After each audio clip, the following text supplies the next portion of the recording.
Man invades his neighbors, regrets it when they get revenge. He marched over to his neighbors in a blind fury. How dare they do this to him? It was his property and they had no right. He called his lawyer immediately. But then he realized what they'd done. They'd played him at his own game and there was no way he could beat them. An old couple who lived in a very hilly part of Canada had no choice but to build their driveway snaking down towards their property. A straight path would have been far too steep and it wouldn't have been up to local building regulations.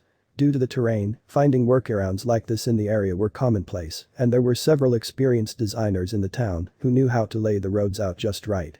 But one new resident decided he wanted to do things his own way. The vacant lot next door had recently been sold, but the old couple had not yet met the owner and had no idea what he planned to do with the land. But instead of a knock on the door or friendly wave from the doorstep, the kindly couple was introduced to the landowner in the most unneighborly way possible. The couple came home one day to find heavy machinery on their land.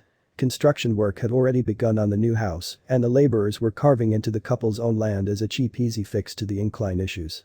Thinking it could have all been an honest mistake, the old man asked one of the workers if he could speak to the owner, but his response made the situation even more infuriating. The clueless construction worker said he didn't know where the owner was, but he was happy to pass on his number. Heading back inside to use the phone, the old man dialed the number. But instead of clearing up the land dispute, it quickly became a lot messier. The couple simply didn't know how to react. The new owner denied the driveway was being built on his neighbor's land and said he planned to continue building the way he wanted before abruptly hanging up. After hearing the story, a family friend of the couple's laughed. He saw a very simple solution that would turn the tables in their favor in a matter of minutes. With a quick look over the property boundaries, the couple was quickly proven to be in the right. Their new neighbor clearly wasn't interested in negotiating with the couple, so the family friend's plan was put into action. The next morning when the construction workers arrived, they immediately called their boss. It didn't take long for him to finally show his face.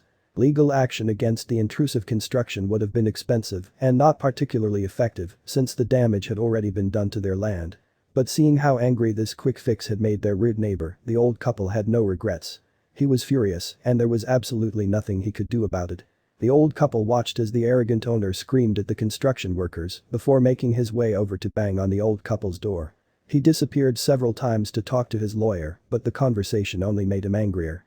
The inconsiderate property developer had no choice, he would have to negotiate with the couple. The old couple's friend had simply parked his car across the section of the new driveway that had been cut into their land, blocking the workers from driving their equipment down to where they needed to be. Seeing no alternative, the neighbor invited the old couple to talk with his lawyer to find a resolution. One brief negotiation later and the old couple came to a significant financial agreement with their new neighbor to allow him to legally build the driveway on their land. After all, they had little use for the extra plot. In fact, had he asked them nicely, they would have happily relinquished their right to the property free of charge. To say thank you, the couple lavished their clever friend with more cases of beer than he could possibly drink and certainly more than enough to keep him over the legal drinking limit, preventing him from moving the car until the settlement cleared. Should these things be dealt with through the legal system, or is taking the law into your own hands sometimes the best solution?